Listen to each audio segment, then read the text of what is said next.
Good morning class. बेटा 12th class विषय समाजशास्त्र के अंतर्गत पाठ का नाम है औद्योगिक समाज में परिवर्तन और विकास। तो बेटा इसके अंतर्गत जैसे उद्योगों के विकास को हम औद्योगिकरण कहते हैं। तो कहने का मतलब ये है इसके पाठ के अंतर्गत जो है हम औद्योगिकरण के बारे में पढ़ेंगे, भूस्थानीकरण के बारे में पढ़ेंगे इसके अंतर्गत और भूमंडलीकरण के बारे में पढ़ेंगे। तो आज जो मैं आपको बताने जा रहा हूँ उसमें सबसे पहले जो है उदारीकरण की बात हम करते हैं। अगर औद्योगिकरण में जो है व्यापार की बात आती है तो सबसे पहले आता है उदारीकरण। अब उदारीकरण क्या है कि बाजारी अर्थव्यवस्था से धीरे धीरे सरकार के नियंत्रण का कम होना, ठीक है, या एकदम शिथिल हो जाना। ठीक, तो इसी तरह से जो है उदारीकरण उसी प्रक्रिया को कहते हैं। अब बात आती है कि उदारीकरण ने जो है रोजगार के प्रतिमानों को कहाँ तक प्रभावित किया है। यानी उदारीकरण जो है जो हमारे रोजगार के प्रतिमान है उनको प्रभावित करता है। कहाँ तक करता है? बहुत अधिक सीमा तक प्रभावित करता है। ठीक, भूमंडलीकरण और उदारीकरण इसके कारण जो है भारतीय कंपनियों को जो है बहुराष्ट्रीय कंपनियों ने खरीद लिया, यानी मल्टीनेशनल कंपनियां, और जिसके परिणाम स्वरूप बहुत सी जो है भारतीय कंपनियां क्या बन चुकी हैं, बहुराष्ट्रीय कंपनियां भी बन चुकी हैं। यानी कि कुछ कंपनियों को तो बहुराष्ट्रीय कंपनियों ने खरीद लिया है और बहुत सारी भारतीय कंपनियां क्या है, बहुराष्ट्रीय कंपनियां बन गई है। फिर भारतीय बाजार में जो व्यापारी है, खुदरा व्यापारी हैं, उनकी घुसपैठ भी बढ़ गई है। सार्वजनिक सरकार जो है सार्वजनिक कंपनियों के अपने क्षेत्र शेयरों को जो निजी क्षेत्र की कंपनियों में निवेश कर रही है। ठीक है बेटा, और सरकारी कर्मचारियों में इससे क्या हो रही है, असुरक्षा की भावना व्यक्त हो रही है। माना सरकारी कंपनी है, काम करते हैं लोग, अब उसने अपने शेयर सरकार ने वहां से निकाल के जो है प्राइवेट में निवेश करना शुरू कर दिया। तो उसमें जो वहाँ के एम्प्लॉई है, जो गवर्नमेंट उनको जो सैलरी दे रही है, उनको जो है क्या हो गया है, रोजगार का खतरा उनके सामने हो गया। नौकरी जाने का जो है उनको जो है असुरक्षा विकसित हो गई है उनमें, कि उनको लगता है कि कहीं भी हमारी नौकरी जा सकती है। ज़्यादातर कंपनियों ने क्या कर दिया है, अपनी कर्मचारियों की संख्या में क्या कर दिए, कटौतियाँ कर दी। मतलब जो सरकारियाँ बाहरी स्रोतों से जो काम करवाने लगी। अब होता है वे कामगारों को क्या करती हैं, कम वेतन देती हैं। ठीक, कार्य ज़्यादातर जो है व्यवस्था जो भी होती है उनकी खराबी होती है। साथ ही बड़े उद्योगों में सुरक्षित रोजगार क्या हो रहा है, कम हो रहा है। देखो क्या होता है, अब हम लोगों को जो है अपनी नौकरी की चिंता सताने लगी है। बहुत सारी कंपनियां मल्टीनेशनल हो गई हैं या कुछ को खरीद लिया गया है। फिर सरकार जो है अपने जो शेयर थे वो निजी कंपनियों में जो है निवेश करने लगी है। इससे क्या है, सरकारी रोजगार पे फर्क पड़ रहा है, लोगों को अपनी नौकरी जाने की चिंता सता रही है, असुरक्षा लोगों के अंदर हो रही है। कंपनियां क्या कर रही हैं, अपने कर्मचारियों की संख्या में कमी कर रही है। भाई अब क्या कर रही है, ठेकेदारों को दे रही है। मान मेरा कोई कंपनी है, मेरी कंपनी में पैकिंग का काम होता है, तो मेरी कंपनी के मजदूर करते हैं, या वो सॉरी मेरी कंपनी के जो मेंबर्स हैं, या सॉरी उसको क्या बोलेंगे, जो श्रमिक हैं, वो काम करते हैं। मैं क्या करूँगा कि मैं अब बोलूँगा कि भाई मैं किसी ठेकेदार से टेंडर ले लूँगा कि आप एक काम करें, मेरी कंपनी का जो पैकिंग का है वो आप देख लीजिए। तो ठेकेदार के साथ मेरी जो डील हुई, तो मुझे यहाँ से टेंशन खत्म हो गई। मेरा एक विभाग कहाँ चला गया, बाह्य स्रोतों को दे दिया मैंने कि लो जी तुम मुझे इतना समय में जो इतना मुझे पैक करके दो। तो इससे क्या हो गया है, रोजगार की जो है कटौती हो गई है। कंपनी के कर्मचारियों ने अपनी कंपनियों को हटा दिया, वो ठेकेदार के अंडर उन्होंने कर दी। तो इस तरह से जो है अब कंपनियां क्या हो रहा है, अब कम इतनी सारी खुल गई है कि वो काम के बदले वेतन भी कम दे पा रही है। तो इससे जो है असुरक्षा की भावना जो है कामगारों के अंदर उत्पन्न हो रही है। ठीक, अब बात आती है औद्योगिकरण। औद्योगिकरण उद्योगों के विकास को ही जो है औद्योगिकरण कहते हैं।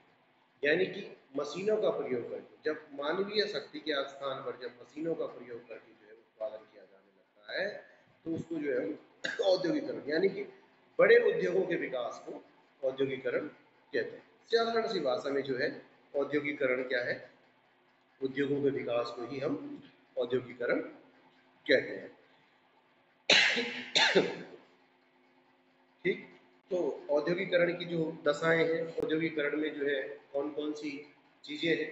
अब कम समय में जो है अधिक उत्पादन होता है औद्योगिकरण उद्योगों के द्वारा।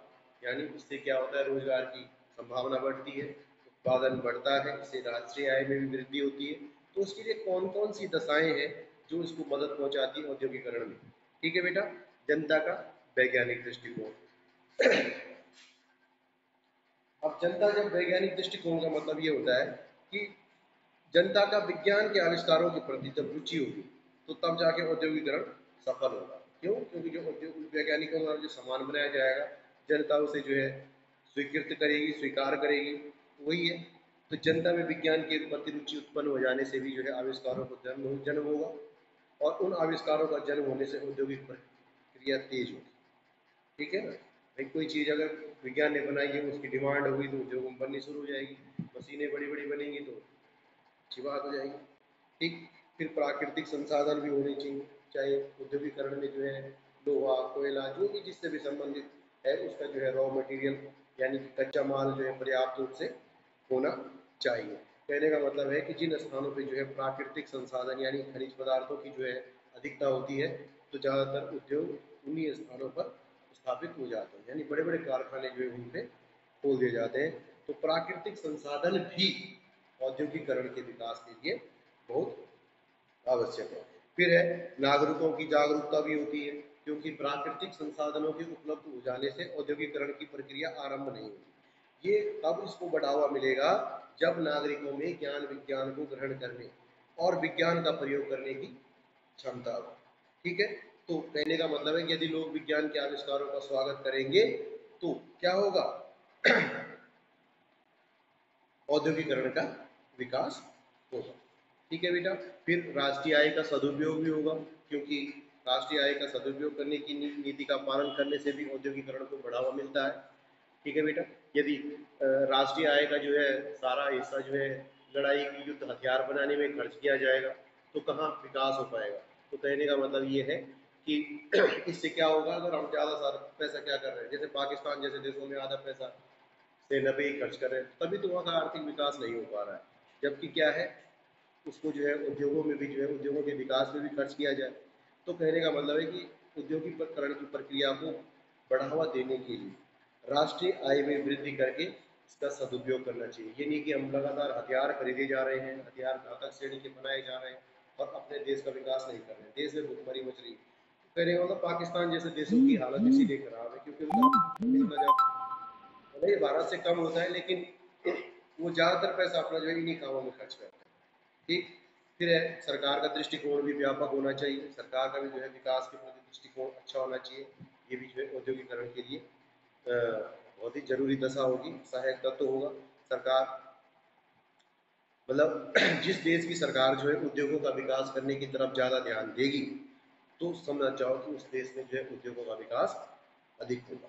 ठीक है बेटा, तो फिर अंतर्राष्ट्रीय संपर्क में सुविधा, जिन स्थानों पे जो है अंतर्राष्ट्रीय संपर्क में सुविधा होती है तो ये भी जो है उद्योगों का विकास के लिए आवश्यक दशा है, क्योंकि कोई भी सामान बनाया जाता है जितना ज़्यादा संपर्क होगा उतनी ज़्यादा जो है औद्योगिकरण की प्रक्रिया तेज होगी, क्योंकि उत्पादन बढ़ेगा, उसको एक्सपोर्ट इम्पोर्ट करना है, इधर आयात निर्यात का जो भी होगा, तो जितने ज़्यादा संपर्क होंगे इससे भी औद्योगिकरण को बढ़ावा मिलेगा।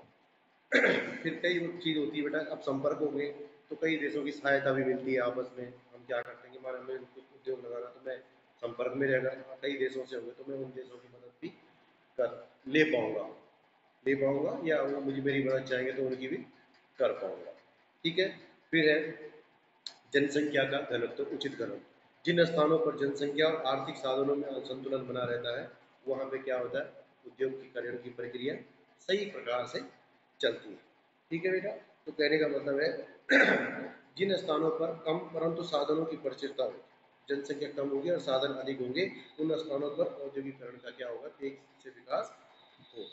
ठीक है बेटा, और जिन स्थानों पर जो है जनसंख्या का घनत्व अधिक होगा और आर्थिक विकास के साधनों का अभाव होगा वहाँ पे औद्योगिकरण की प्रक्रिया तेजी से नहीं चल पाएगी। ठीक, इस तरह से बेटा ये औद्योगिकरण के लिए दशाएं थी। अब है इसके उद्देश्य।